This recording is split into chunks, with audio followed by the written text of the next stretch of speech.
എന്തായാലും നമ്മൾ കാത്തിരിക്കുകയാണ് കേരളത്തിൻ്റെ മുഖ്യമന്ത്രി. തമിഴ്നാട്ടിലൊക്കെ ഏറെ ഭരണഘടനാ പ്രതിസന്ധി പോലും ഉണ്ടായിടത്തും തീരുമാനമുണ്ടായി കഴിഞ്ഞു. പക്ഷേ കേരളത്തിൽ വൻപൻ ഭൂരിപക്ഷം കിട്ടിയെടുത്ത് ഇതുവരെയും മുഖ്യമന്ത്രി സ്ഥാനത്തിൽ തീരുമാനമുണ്ടാവുന്നില്ല. ഒരുപക്ഷേ മുഖ്യമന്ത്രിക്ക് മുമ്പ് പ്രതിപക്ഷ നേതാവിനെ പ്രഖ്യാപിച്ചാലും അത്ഭുതമില്ല എന്നതാണ് സാഹചര്യം.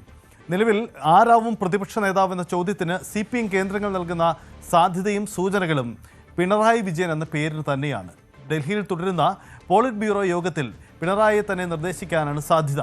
പിണറായി സന്നദ്ധനായില്ലെങ്കിൽ KN ബാലഗോപാലിനെ പരിഗണിച്ചേക്കും എന്നതാണ് സാഹചര്യം. BV അരുൺ വളരെ വ്യക്തമാണ്. അതായത് മുഖ്യമന്ത്രിയുടെ പേര് പിണറായി വിജയൻ്റെ പേര് തന്നെ മുന്നോട്ട് വയ്ക്കും, ഇല്ലെങ്കിൽ മറ്റൊരു ചോയ്സ്. ഇത് തന്നെയാണോ സാധ്യത? അങ്ങനെയെങ്കിൽ ഇക്കാര്യത്തിൽ പിണറായി വിജയൻ എടുക്കാൻ പോകുന്ന നിലപാടാണ് നിർണായകം, അങ്ങനെ മനസ്സിലാക്കാം അല്ലേ?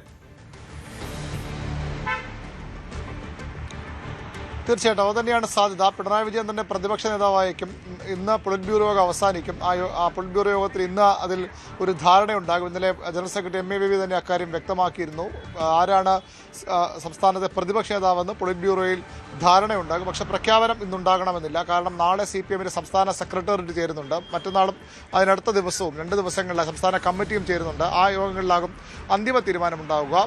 പ്രതിപക്ഷ നേതൃസ്ഥാനത്തേക്ക് കേന്ദ്ര നേതൃത്വത്തിൻ്റെ പൊളിറ്റ് ബ്യൂറോയുടെ നിർദ്ദേശമായി പിണറായി വിജയൻ്റെ പേര് വരും. അദ്ദേഹം അതിനെ എതിർത്താൽ മറ്റു പേരുകളിലേക്ക് പോകും. എതിർക്കാനുള്ള സാധ്യത വിരളമാണ്. കാരണം പാർട്ടി വളരെ വലിയ പ്രതിസന്ധികളിൽ നിന്നപ്പോൾ പാർട്ടിയെ ഒറ്റക്കെട്ടായി മുന്നോട്ട് കൊണ്ടുപോയി 2 തവണ അധികാരത്തിലെത്തിച്ചു എന്ന വലിയ നേട്ടം അവകാശപ്പെടാൻ കഴിയുന്ന നേതാവാണ് പിണറായി വിജയൻ. അങ്ങനെയുള്ള പിണറായി പാർട്ടിയും മുന്നണിയും ഇത്ര വലിയ പ്രതിസന്ധി നിൽക്കുമ്പോൾ എല്ലാം അവസാനിപ്പിച്ച് അതിൻ്റെ സജീവ രാഷ്ട്രീയത്തിൽ നിന്ന് പിന്മാറുമെന്ന് ആരും കരുതുന്നില്ല.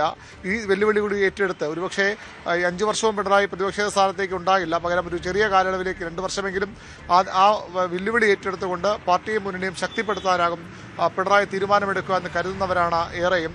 കാരണം പിണറായി കൂടി മാറി നിന്നാൽ പ്രതിപക്ഷ നിര തീർത്തും ദുർബലമാകും. പിണറായിക്ക് പകരക്കാരനെ തേടേണ്ടി വന്നാൽ മാത്രമേ KN ബാലഗോപാൽ എന്ന കേന്ദ്ര കമ്മിറ്റി അംഗത്തിലേക്ക് CPMൻ്റെ ചർച്ചയും അന്വേഷണവും പോകൂ. പിണറായി വരുന്നതിനോട് ഘടകകക്ഷികൾക്ക് പലർക്കും യോജിപ്പില്ല. ഈ ജനവിധി പിണറായിക്കെതിരായ നെഗറ്റീവ് വോട്ട് കൂടിയാണെന്ന അഭിപ്രായം CPIയിലെ പല നേതാക്കൾക്കുമുണ്ട്. ചർച്ചകളിൽ അങ്ങനെ അഭിപ്രായം ഉയർന്നു വന്നു. പക്ഷേ CPIക്കോ മറ്റു ഘടകകക്ഷികൾക്കോ പരസ്യമായ അഭിപ്രായം പറയാവുന്നൊരു കാര്യമല്ല ഇത്. CPM ആണ് പ്രതിപക്ഷ നേതാവിനെ തീരുമാനിക്കേണ്ടത്. അങ്ങനെ വന്നാൽ അത് പിണറായി എതിർത്ത് പറഞ്ഞില്ലെങ്കിൽ അദ്ദേഹം തന്നെ പ്രതിപക്ഷ നേതാവാകും. ഇന്ന് ധാരണയും 2 ദിവസത്തിനുള്ളിൽ പ്രഖ്യാപനവും ഉണ്ടായേക്കും. അതാണ്. അങ്ങനെയെങ്കിൽ പിണറായി വിജയൻ സംസ്ഥാനത്ത് പ്രതിപക്ഷ നേതാവ് വരും. അധികാരം നഷ്ടപ്പെട്ട പിണറായി പ്രതിപക്ഷ നേതൃസ്ഥാനം ഏറ്റെടുക്കുമെന്ന ചോദ്യത്തിനുള്ള ഉത്തരം കൂടിയാണ് തേടുന്നത്.